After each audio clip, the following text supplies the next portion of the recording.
Dr. Paul Mangelsdorf had a long and celebrated career focused on the scientific study of maize, creating new hybrids and developing theories on the origin of corn. Today, he is known as a researcher, educator, humanitarian, philosopher, historian, and genetic conservationist. The sheer variety of the more than 1,000 objects in this collection is astounding. There are multiple ceramic fragments depicting corn collected during his travels to Mexico.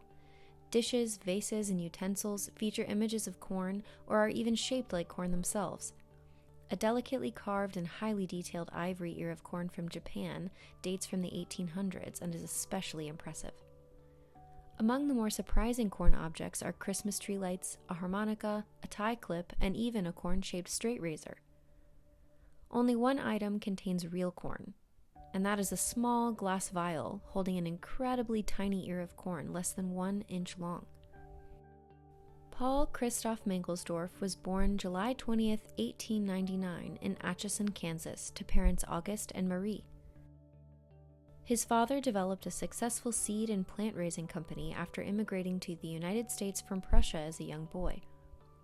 After struggling to maintain interest in school and working in his father's greenhouses, Mangelsdorf went on to Kansas State Agricultural College to major in agronomy, where he learned the art and science of plant breeding from Professor John Parker. It was also there that he met Parker's daughter, Helen Peg Parker, who later became his wife.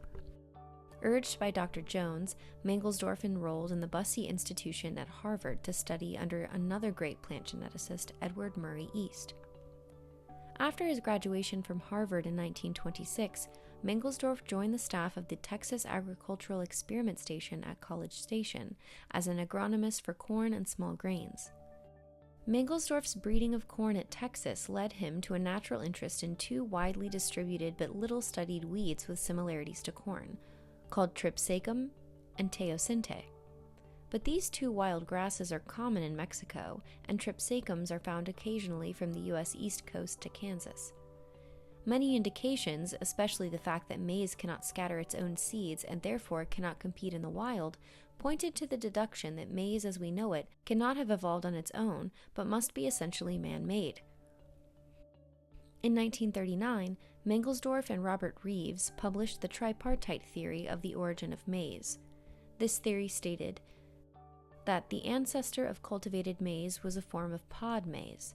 Teosinte, maize's closest relative, is not its ancestor but instead a derivative of the hybridization of maize and Tripsacum, and many modern varieties of maize have undergone genetic introgression from Teosinte or Tripsacum, or both. This theory stimulated a large amount of research and controversy within the field, though it was generally supported. Mangelsdorf's research career led him to accept both a professorship of economic botany at Harvard and the directorship of the Botanical Museum there in 1940, where he remained until his retirement in 1968. One major outcome of Mangelsdorf's breeding work began in 1943 when the Rockefeller Foundation helped Mexico to modernize its agriculture.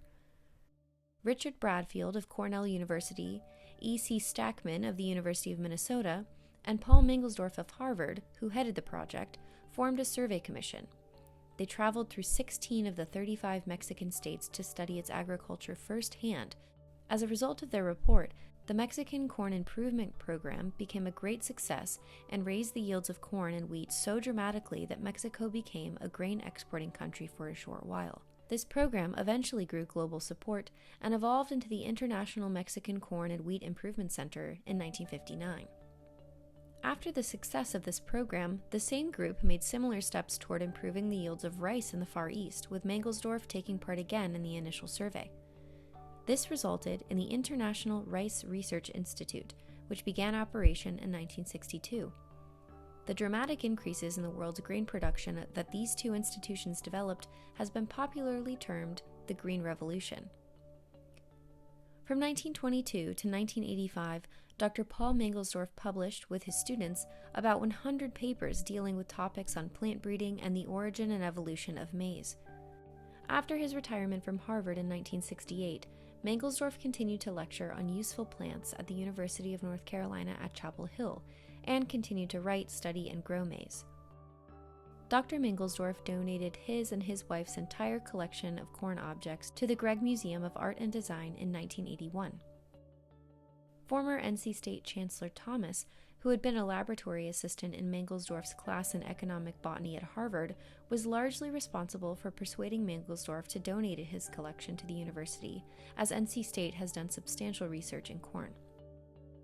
The collecting began in the 1940s when Peg gifted her husband a bracelet purchased at a seaport town in Massachusetts, which had corn embossed on it.